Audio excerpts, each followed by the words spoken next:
मैं अपनी माँ के साथ घर घर जाकर कंबल बेचा करती थी। एक रोज जोहर के वक्त हम एक मस्जिद के बाहर ठंडे पानी वाले कूलर के साथ बैठ गए। गर्मी बहुत थी। मेरी माँ और मैंने वहां से ठंडा पानी पिया और कुछ देर आराम के लिए वहां बैठ गए। जोहर की नमाज के बाद जब मस्जिद से इमाम साहब निकले तो मुझे देखते ही मेरी तरफ आ गए और बोले, क्या तुम्हारी शादी हो चुकी है? मेरी माँ ने ना में जवाब दिया तो वो हमें अपने घर ले गए और मेरी माँ से अपने जवान बेटे के लिए मेरा रिश्ता मांग लिया। इमाम साहब की शानो शौकत और उनका इतना बड़ा घर देखकर मेरी माँ ने उनके बेटे से मेरी शादी कर दी। मगर रात होते ही मेरी सास मेरे ससुर को एक स्टोर नुमा कमरे में बंद कर देती और जब मैं पूछती तो सास मुझे कहती, स्टोर का दरवाजा हरगिज मत खोलना वरना बहुत बुरा हो जाएगा। तुम्हें मालूम नहीं है कि तुम्हारे ससुर ने तुम्हारी शादी अपने बेटे से क्यों की है। यूं ससुर रात भर दरवाजा बजाता रहता और मुझे सारी रात नींद ना आती। एक रोज गलती से मैंने स्टोर का दरवाजा खोल दिया, मगर ये देखकर मैं पागल ही हो गई जब मेरे ससुर ने मुझे, मेरा नाम हीरा है और मेरी उम्र इस वक्त 22 साल है। मेरा ताल्लुक पंजाब के एक गांव से है और मेरे घर वाले एक बहुत गरीब तबके से ताल्लुक रखते हैं। मैं चाहकर भी कभी अपनी ख्वाहिशात पूरी ना कर सकती थी और मुझे अपने मुस्तकबिल के बारे में भी कुछ मालूम नहीं था कि मेरी किसी भी किस्म की ख्वाहिशात कभी पूरी होंगी भी या नहीं, क्योंकि एक गरीब की लड़की की शादी किसी गरीब से ही हो सकती थी। मेरे लिए अब कोई शहजादा तो नहीं आएगा और इसी वजह से मैं खामोशी से बस दिन रात गुजार रही थी और अल्लाह से दुआ करती थी कि काश मैं मर जाऊं, क्योंकि इस जहन्नुम में जिंदगी गुजारने से अच्छा था कि मैं जिंदा ही ना रहती। लेकिन क्या कर सकते हैं, एक गरीब तो अच्छे से मर भी नहीं सकता, क्योंकि हमारे यहाँ जनाजे और तदफैन के लिए भी कर्जा लेना पड़ता है और मैं अपने माँ बाप को इस मुश्किल में नहीं डालना चाहती थी। इसलिए जैसे चल रहा था वैसे ही जिंदगी गुजार रही थी। मेरी जिंदगी में बस एक अच्छी चीज थी और वो थी मेरी शक्ल। मैं गरीब जरूर थी लेकिन बेहद हसीन थी। हसीन इतनी कि मेरी अम्मा मुझे चांद का टुकड़ा कहती थी और मैं इस बात पर हंस देती थी कि लो भला किसी गरीब की बेटी भी चांद का टुकड़ा हो सकती है क्या। लेकिन मेरी अम्मा बड़ी भोली भाली थी। मैंने अक्सर अम्मा को रोते देखा था और उसके आंसुओं में बेबसी हुआ करती थी जो साफ नजर आती थी। मगर हम भी क्या कर सकते थे। अम्मा अक्सर मुझे देखती और मेरे लिए खूब दुआएं करती और कहती कि बेटा, काश मैं तुम्हें दुनिया की हर खुशी दे सकती, मगर मैं बदकिस्मत माँ हूँ जो अपनी औलाद को किसी किस्म की खुशी ना दे सकी। अम्मा अक्सर ऐसी बातें करते करते रोना शुरू कर देती थी। मैं उसे चुप करवाती रह जाती, क्योंकि कसूर तो उसका भी ना था। वो जितना हो सकता था मेहनत करती थी। असल में मेरी अम्मा सारा दिन कंबल उठाकर लोगों के घरों में जा जाकर बेचा करती थी और रात के वक्त एक दो घरों में सफाई का काम उसके जिम्मे था। लेकिन इन सब से कितना कमाया जा सकता था। मैं जैसे जैसे बड़ी और जवान हो रही थी, अम्मा का दर्द मजीद बढ़ता जा रहा था। वो चाहती थी कि मुझे 7 पर्दों में छुपा कर रखे और मेरा हुस्न कोई न देख सके, लेकिन ये नामुमकिन था, क्योंकि जैसे ही मैं बड़ी होती जा रही थी मुझे भी यही काम करना था जो अम्मा करती थी, घर घर जाकर कंबल और रजाइयां बेचना और लोगों के घरों की सफाई करना। लेकिन अम्मा ये नहीं चाहती थी।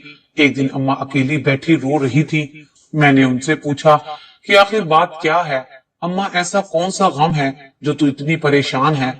अम्मा ने रोते हुए कहा कि तेरा अब्बा एक हफ्ते से मुझे कह रहा है कि हीरा को अब इस काम पर लगा दो, लेकिन मेरा दिल नहीं मानता। मैंने अम्मा के आंसू साफ किए और कहा कि ठीक ही तो कहता है अब्बा, अब मैं बड़ी हो गई हूँ, अब मैं भी काम करूंगी तो घर अच्छे से चल सकेगा, इसमें क्या बुराई है। मेरी बात सुनकर अम्मा मुस्कुराई और कहा कि तुझे इस दुनिया और इसके भेड़ियों का नहीं पता और ना ही तू जानती है कि ये दुनिया गरीब के साथ कैसा सलूक करती है। लोग तो हम जैसी बदसूरत और बड़ी उम्र की औरतों को भी नहीं छोड़ते, तू तो फिर भी इतनी हसीन है। मैं अक्सर सोचती हूँ कि बेटी, अगर तुम भी मेरी तरह काली और बदसूरत होती तो मेरे लिए कितना अच्छा हो जाता ना, तुझसे कमाई करवाना।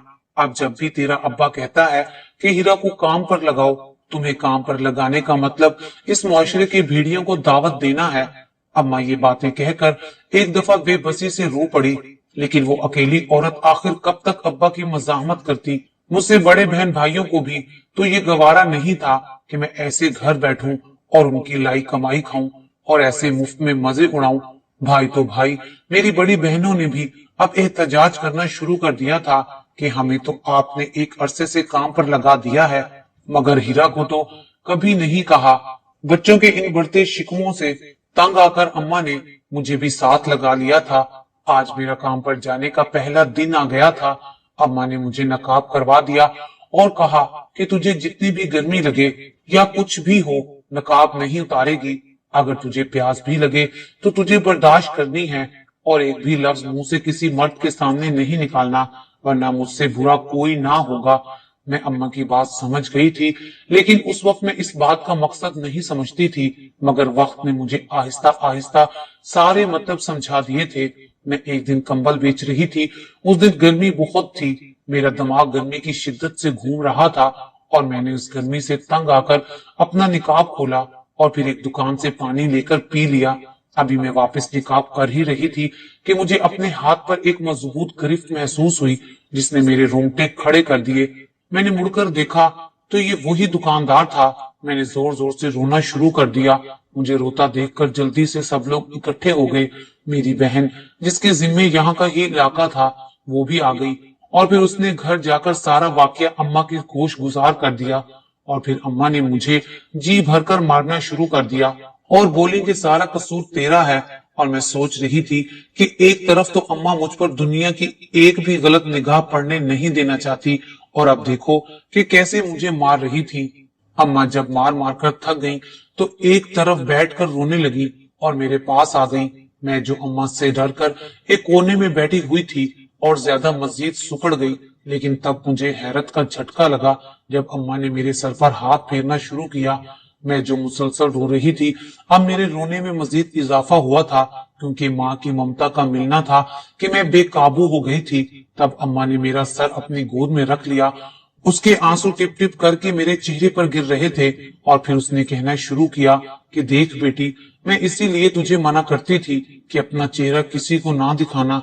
दुनिया में अच्छे लोगों के साथ बुरे लोग भी हैं जो हम जैसी अकेली औरत को देखकर शैतानी रूप धार लेते हैं। इन्हें अपनी हसरत पूरी करने के लिए बस एक औरत चाहिए होती है जो इनकी नफसियाती ख्वाहिशात को पूरा करे। और तुम तो एक हसीन और बेहद प्यारी लड़की हो और सोने पर सुहागा कि एक गरीब लड़की हो। अगर उनमें से कोई ज्यादती भी कर ले तो हम लोग उसका क्या कर सकते हैं। इसलिए तुम्हें अपनी हिफाजत खुद करनी है।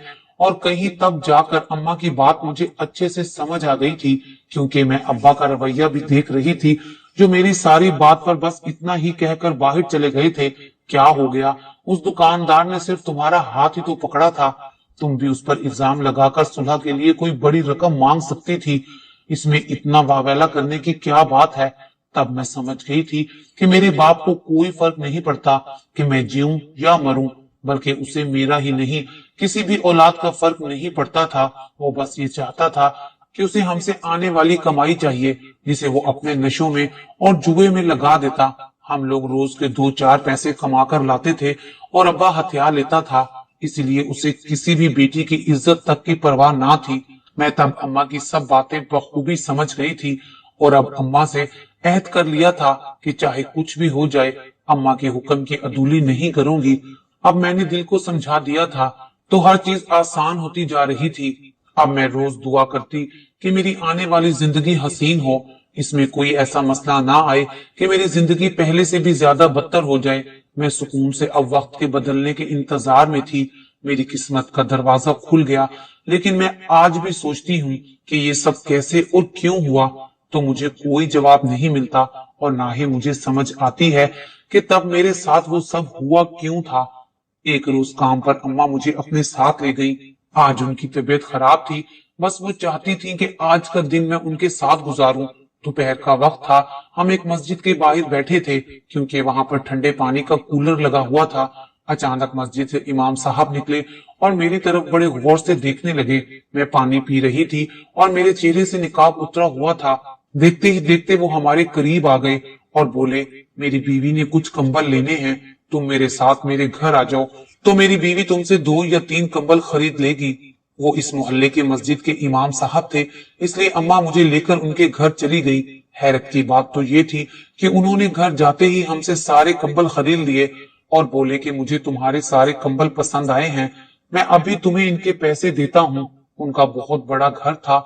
मैं इधर उधर देख रही थी कि अचानक वो मेरी माँ से मुखातिब हुए और बोले कि कब तक तुम अपनी जवान बेटी को लेकर कंबल बेचती रहोगी और इस गुर्बत में रहोगी।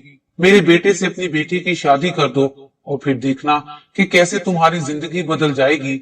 लेकिन मेरी माँ तो उनकी बात सुनकर हैरान रह गई और उसके आगे कोई भी लफ्ज ना कह पाई। उन्हें तो समझ नहीं आ रहा था कि आखिर कैसे इतने बड़े घर का मालिक मेरी बेटी का अपने बेटे से शादी का कह रहा है। मुझे उसके ज़हनी तवाज़ुन पर शक हुआ था और मैंने कहा कि आपकी तबीयत तो ठीक है ना। वो बुजुर्ग जो मस्जिद के इमाम साहब थे, उनकी बीवी भी उनके साथ थी। अचानक वो बोली, हाँ बेटा, तुम चाहो तो तुम्हारी किस्मत बदल सकती है। फिर उस औरत ने कहा कि देखो बेटी, ये कोई ज़हनी मरीज नहीं है, ना ही मेरा और कोई मसला है। मैं बस तुम्हें अपनी बहू बनाना चाहती हूँ। मेरा बेटा भी बिल्कुल ठीक है, उसमें भी कोई मसला नहीं है। अब तुम सोच रही होगी आखिर मैं तुम्हें ही अपनी बहू क्यों बनाना चाहती हूँ। तो मैं तुम्हें बता दूं कि इसके पीछे मेरा एक मकसद है, लेकिन इससे तुम्हें कोई भी तकलीफ नहीं पहुंचेगी। तो बस ये समझ लो कि तुम्हारे इस घर में बहू बनकर आने से मेरी जिंदगी की बहुत बड़ी मुश्किल आसान हो जाएगी। उसके अलावा मुझे ये भी नजर आ रहा है कि तुम अपनी अब तक की जिंदगी गुर्बत में गुजार आई हो। इसलिए बेटा, अगर तुम मेरे शोहर के कहने पर मेरी बहू बन जाओ तो देखना मैं तुम्हारे घर वालों की जिंदगी बदल दूंगी। अब की बार उनकी बात सुनकर मुझे लालच हुआ था और मैंने सोचा कि आखिर कब तक हम लोग ऐसे ही जलील होते रहेंगे। मेरी बहनें घर घर जाकर अपनी इज्जत पर खेलेंगी और अम्मा रोज रोज कोई ना कोई बात होने पर आंसू बहाएंगी। मैंने किसी भी तरह माँ को अपनी शादी के लिए रजामंद कर लिया, क्योंकि वो भी मेरी शादी इसी तरह किसी बड़े घराने में करना चाहती थी। और फिर मेरी अम्मा ने फौरन उस औरत को मेरी शादी के लिए हाँ कर दी, लेकिन इस शर्त पर कि अगर वो 1 महीने के अंदर अंदर पहले मेरी बड़ी तीनों बहनों की शादी किसी मुनासिब जगह कर देंगी तो वो मेरी शादी उनके बेटे से कर देंगी। अम्मा को ये बात करते हुए थोड़ा सा डर भी लगा था कि कहीं वो इनकार न कर दे। फिर मेरी खुशी की इंतहा ना रही थी जब उस बुजुर्ग और औरत ने मेरी अम्मा से कहा कि ये हमारा वादा है कि 15 दिन में तुम्हारी तीनों बेटियों की शादी एक ऐसी बेहतरीन जगह करवा देंगे कि तुम खुश हो जाओगी। मैंने भी हामी भर ली थी और उन्हें कहा ठीक है, जैसे ही मेरी बहनों की बारात उठेगी उससे अगले दिन आप मुझे निकाह करके अपने घर ले जाना, तब तक मैं अपने घर में रहूंगी।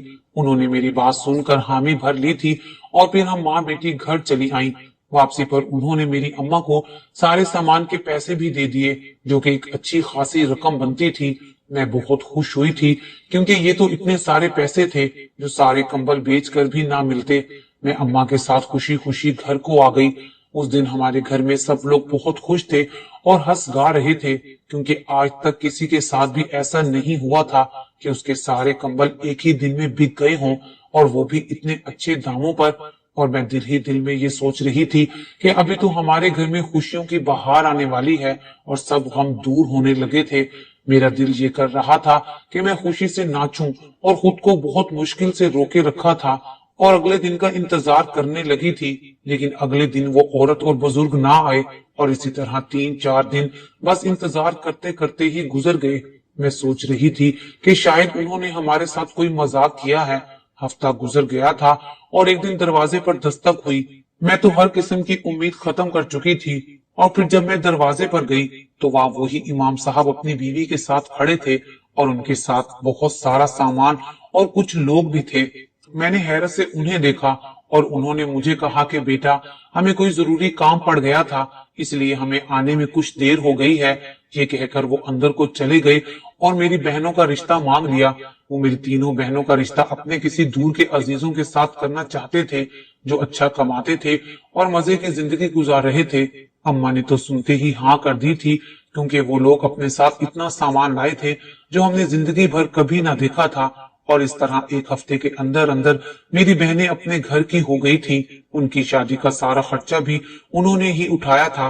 और जिस दिन मेरी बहनों की शादी हुई वो इमाम साहब हमारे पास आए और अम्मा से कहा कि देखो, हमने अपना वादा पूरा कर दिया और अब तुम्हारी बारी है और अब तुम मेरे बेटे से अपनी बेटी की शादी कर दो। अम्मा ने उन्हें कहा कि उन्हें अपना वादा किया याद है। और इसी तरह रात हुई तो अम्मा मेरे पास आई और कहा कि अब हमारे घर इतना कुछ है कि तुम्हें कंबल बेचने भी नहीं जाना पड़ेगा। तब अम्मा ने अब्बा से बात की और उन्हें सारी हकीकत से आगाह कर दिया। अब्बा को तो पहले भी कोई इतराज ना था। अब्बा तो खुद चाहते थे कि उनकी बेटियों के रिश्ते किसी बड़े घरानों में हों। अब्बा ने मुझसे पूछा तो मैंने भी सर हाँ में हिला दिया। और तब अम्मी ने कहा कि कहीं उनका बेटा माजूर ना हो, हमें पहले देख लेना चाहिए। लेकिन अब्बा ने अम्मा से कहा अगर वो माजूर भी है या फिर उसे कोई और बीमारी भी है तब भी हमें मंजूर है, बस तुम जल्दी से हीरा की शादी कर दो। अम्मी ने मेरे सर पर प्यार से हाथ फेरा और फिर जब वो औरत अपने बेटे का रिश्ता लेकर आई तो अम्मा ने उनकी तवाज़ा की और फिर मेरी शादी की तारीख भी रख दी गई। मेरी शादी तो मेरी बाकी बहनों से भी ज्यादा शानदार हुई थी और मैं तो बस हर चीज देख ही रही थी कि जैसे ख्वाब हो, क्योंकि हम तो वो लोग थे कि जिनके घर अगले वक्त के खाने का भी ठीक से पता ना होता था कि मिलेगा भी या नहीं। और वहीं मेरी रुखसती ऐसे हो रही थी कि जैसे किसी शहजादी की होती है। और फिर जब मुझे दूल्हे के साथ बिठाया गया तो मेरी नजर उस पर पड़ी। तब मैं हैरान रह गई, क्योंकि वो तो कोई माजूर इंसान नहीं था बल्कि इतना खूबसूरत लड़का था कि मेरी खुद की आंखें भी उस पर से हट नहीं रही थी। अब मुझे वाकई समझ नहीं आ रहा था कि मेरे साथ हो क्या रहा है, क्योंकि मैं तो हैरान थी कि इतने खूबसूरत और हसीन लड़के के साथ मुझ गरीब की शादी आखिर कैसे हो सकती थी। क्योंकि अब तो इस राज पर से पर्दा उठ ही जाना था, क्योंकि अब निकाह हो चुका था और मैं रुखसत होकर अपने कमरे में बैठी अपने शोहर सलीम का इंतजार कर रही थी। और मुझे लग रहा था कि वो आते ही कहेंगे कि मैं तुम्हें पसंद नहीं करता, मैंने दबाव में आकर तुमसे शादी कर ली है। मैं खुद को दिल ही दिल में तैयार कर चुकी थी, क्योंकि मुझे अंदाजा था कि मुझ जैसी आम सी लड़की को एक हीरा मिला है, इसलिए सबके पीछे उनका कोई ना कोई मकसद तो होगा ही। और फिर जब सलीम कमरे में आया तो उसने बहुत आराम से मेरा घूंघट उठाया और मुझे मुंह दिखाई में सोने के कंगन दिए। वो मुझे इतने प्यार से वो कंगन पहना रहा था कि मैं उसकी आंखों में ही खोकर रह गई। और फिर उसने मुझे कहा कि मुझे जब अम्मी ने बताया कि उन्होंने मेरा रिश्ता कर दिया है तो मैंने थोड़ा सा एहतजाज किया था, क्योंकि मैंने तुम्हें नहीं देखा था, मगर जब तुम्हारी तस्वीर देखी तो चुप कर गया। मैंने तब दिल ही दिल में सोचा कि कुछ तो होगा जो अम्मी तुम्हें अपने घर लाने के लिए इस कदर बेताब हो रही हैं। और फिर मैंने हामी भर ली और अब तुम्हें देखकर अंदाजा हो रहा है कि तुम किस कदर हसीन हो। मैंने उनकी बात पर सर झुका लिया और फिर हम दोनों खुशी खुशी सो गए। लेकिन रात को मेरी आंख किसी की आवाजों से खुली थी और जब मैं बाहर गई तो मैंने देखा कि मेरी सास ने अपने शोहर को एक स्टोर नुमा कमरे में बंद कर दिया था और मैंने उसे खोलना चाहा तो उन्होंने सख्ती से मुझे मना कर दिया। मैं भी हैरत में डूबी कमरे में आ गई थी। मुझे ये लग रहा था कि जरूर उनके साथ कोई मसला है, क्योंकि वो मुझे पहले दिन से ही ठीक नहीं लग रहे थे। शायद इसलिए मेरी सास उनके साथ ऐसा सलूक कर रही हैं। लेकिन अगले दिन मेरी हैरत की इंतहा न रही जब वो सुबह के टाइम बिल्कुल ठीक थे और मेरी सास के साथ नाश्ता कर रहे थे। आखिर ये माजरा क्या था, मैंने सलीम से भी पूछा तो उन्होंने भी लाइल्मी का इजहार किया और कहा कि मुझे कुछ पता नहीं, हम तो बचपन से ही देखते आए हैं कि अम्मी रात को अक्सर अब्बू को यूं ही बंद कर देती हैं। और अब मैं मजीद परेशान हो रही थी, क्योंकि मेरे ससुर सुबह के वक्त तो बिल्कुल ठीक हो जाते थे, लेकिन इसके पीछे भी कोई राज जरूर था। अब मुझे अपनी सास की समझ नहीं आ रही थी, क्योंकि वो बहुत मशकूक थी। एक तो उसके अपने हीरे जैसे बेटे के लिए मेरा हाथ मांगना, और अब वो अपने इतने नेक शोहर को ऐसे हर रोज बंद कर देती थी। मैंने भी सोच लिया था कि जो भी हो जाए इस रात से जरूर पर्दा उठाकर रहूंगी। एक रात मैं अपने कमरे में थी जब मेरे ससुर की मुसलसल आवाजें आ रही थी। मेरी सास ने मुझे सख्ती से मना किया हुआ था कि मैं कभी भी रात को उठकर यूं अपने ससुर के पास ना जाऊंगी, मगर मुझसे ये सब बर्दाश्त नहीं हो रहा था और मैंने बाहर जाकर ससुर के कमरे का दरवाजा खोल दिया। लेकिन मैं हैरान रह गई, क्योंकि वो तो सीधा उठे और मेरे कदमों में आकर गिर गए। एन उसी वक्त मेरी सास और शोहर ने मुझे आकर बचा लिया और उन्हें दोबारा अंदर बंद कर दिया और कहा कि इसीलिए मैंने कहा था कि इन्हें खोलना मत। मैंने उनसे पूछा कि आखिर ससुर जी को ऐसी कौन सी बीमारी है जो आप उन्हें इस तरह बंद करके रखते हैं। तब मेरी सास ने रोते हुए बताया कि इन्हें कोई बीमारी नहीं है, ये एक बद्दुआ है, क्योंकि आज से कई साल पहले जब ये इमाम मस्जिद नहीं थे बल्कि एक प्राइवेट इदारे में जॉब करते थे, तब उन्होंने एक कंबल बेचने वाली को बहुत जलील किया था। वो कंबल बेचने आई थी। उस दिन ये घर पर अकेले थे और उनकी नीयत ठीक नहीं थी। तब मैं पहली बार उम्मीद से थी। ये तो मैं वक्त पर घर आ गई और उस औरत को बचा लिया, वरना पता नहीं क्या हो जाता। तब उस औरत ने इन्हें बद्दुआ दी थी कि तुम पागल होकर मरोगे, सारी रात तुम चैन से नहीं सो सकोगे, तुम्हारी ये बीमारी तब तक ठीक नहीं होगी जब तक तुम हर कंबल बेचने वाली की इज्जत अपनी बेटी की तरह नहीं करोगे। बेटी वो तो बद्दुआ देकर चली गई, मगर सलीम के पैदा होते ही उनकी हालत खराब हो गई और ये रात को पागल हो जाते हैं और सुबह को बिल्कुल ठीक हो जाते हैं। मैंने इनका इलाज भी बहुत करवाया, मगर ये ठीक नहीं हुए। अब थक हार कर उन्होंने जॉब छोड़ दी थी। 5 वक्त के नमाजी और अल्लाह वाले बन गए हैं। ये सारा दिन मस्जिद में पड़े रहते हैं और अपने किए की अल्लाह ताला से माफी मांगते रहते हैं। दीन से भी बहुत लगाव हो गया है और अब तो मोहल्ले वालों ने इन्हें इमाम मस्जिद बना दिया है। बेटी पहले तो इनकी हालत बहुत खराब हो जाती थी, मगर अल्लाह ताला के हजूर रो रो कर माफिया मांगने से इनकी हालत अब काफी बेहतर हो गई है। और तुम्हें भी इसलिए अपने घर में बहू बनाकर ले आए हैं कि अल्लाह ताला इस सबब इनके सारे गुनाह माफ कर दे और ये बिल्कुल ठीक हो जाएं। ये कहकर मेरी सास रोने लगी। तब ये बात मैंने अपनी माँ को बताई तो वो हैरान रह गई, क्योंकि आज से कई साल पहले ये वाकया मेरी खाला के साथ पेश आया था, जो अभी तक जिंदा थी। फिर मैं माँ के कहने पर एक दिन अपनी सास को अपनी खाला के घर ले गई। मेरे ससुर ने और मेरी खाला ने एक दूसरे को पहचान लिया। तब मेरे ससुर ने मेरी खाला के कदमों में बैठकर माफी मांगी और मैंने खाला को सारी हकीकत बता दी। तब उन्होंने मेरे ससुर को यूं रोता देखकर माफ कर दिया और दुआ दी कि अल्लाह ताला उन्हें बिल्कुल ठीक कर दे। आज इस वाकये को 2 साल गुजर गए हैं। मेरा एक बेटा भी पैदा हो चुका है और मेरे ससुर बिल्कुल ठीक हो चुके हैं और आज हम सब लोग हंसी खुशी जिंदगी गुजार रहे हैं।